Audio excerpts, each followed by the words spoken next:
আসসালামু আলাইকুম। আসলে অনেকেই কিন্তু প্রশ্ন করে যে শাকিব খানের সিনেমা এত পাইরেসি কেন হয়? এত জেলাসি কেন হয়? আসলে কি জানেন? শাকিব খান কিন্তু এই যে স্টার আজকে হইছে, এই স্টার কিন্তু একা, একা হয়নি। তার স্টার হওয়ার পেছনে কিন্তু অনেক পরিশ্রম ছিল তার নিজস্ব। পাইরেসি হওয়ার কারণ হচ্ছে শাকিব খান দীর্ঘ ১৯৯৯ সাল থেকে তার ক্যারিয়ার শুরু হয়েছে সিনেমা জগতে। তার ক্যারিয়ারে অনেক উত্থান-পতন সবকিছুই গেছে। সে স্টার হয়েছে কবে থেকে? সে স্টার হয়েছে ২০০৮ সালে 'প্রিয়া আমার প্রিয়া' সিনেমার মাধ্যমে তার স্টার মানে নামটি প্রকাশ হয়েছে এবং সবাই তাকে সুপারস্টার, মেগা স্টার বলা শুরু করছে। এখন বর্তমানে যারা সিনেমা করতেছে তারা কিন্তু একটা সিনেমা করেই নিজেকে অনেক বড় নায়ক দাবি করে, হ্যাঁ? এই কারণে আসলে পাইরেসিটা শুরু হয়।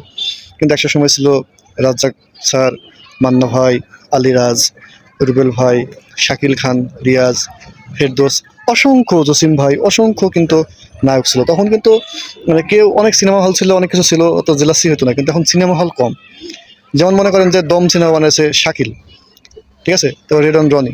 এরা কিন্তু আলফা, আই বা চরকি এগুলো নিয়ে এদের মনে করেন যে ইয়া সংস্থা। তো তারা চায় যে তাদের সিনেমাগুলো এখানেই চলুক। তো এই কারণে তারা কিন্তু শাকিব খানকে দেখে ভয় পায়। তারা জেলাসি করে এই কারণে যে জেলাসি করার ফলে কিন্তু তাদের সিনেমাটা হাইপটা বাড়বে, হ্যাঁ?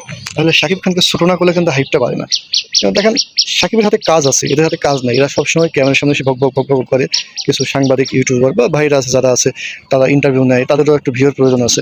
তো এই কারণে সব মিলিয়ে মনে করেন যে শাকিব খানের সিনেমাতে কিন্তু ওই জেলাসিটা বেশি হয়। আর এই জেলাসিটা না করলে আসলে তাদের সিনেমাগুলো কিন্তু সেইভাবে পপুলারিটি পায় না।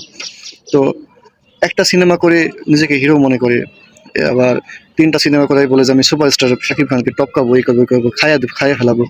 হ্যাঁ, অনেক কিছু যে শাকিবের সিনেমায় দম নাই, ওরা আছে। হ্যাঁ, হতে পারে প্রিন্সের মেকিং খারাপ হতে পারে, মানুষ বলতে পারে। কিন্তু সিনেপ্লেক্সে যদি প্রিন্স আসতো তাহলে কিন্তু তাদের টাকা উঠে যেত।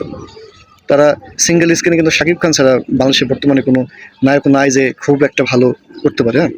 সো তারা জেলাসি করে তাদের সিনেমার হাইপটা বাড়ায় দর্শকের কাছে, গলা ফাটায় কিছু সাংবাদিকের কাছে বা ক্যামেরার সামনে তারা নিজেই কথা বলে গলা ফাটায়, ফাটানোর পরে তাদের সিনেমার হাইপটা বাড়ায়। দর্শক ভাবে যে তাদের সিনেমায় কী আছে দেখি, এই আর কি দেখে।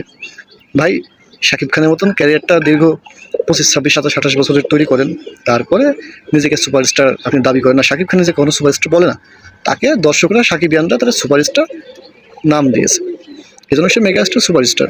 তাদের পরিচালকরা তাদের বলে, ঠিক আছে? ওই কিছু ইকবাল ভাইয়ের মতন পরিচালক আছে যারা আসলে খাই দেয় কাজ নাই, ওই শাকিব খানের দুর্নাম করে মানুষের ক্যামেরার সামনে আসে হাইপ তৈরি করে নিজের পপুলারিটি বাড়ায়। তো বুঝতে পারলেন আসলে কেন এই পাইরেসিগুলো হয়। ধন্যবাদ সবাই।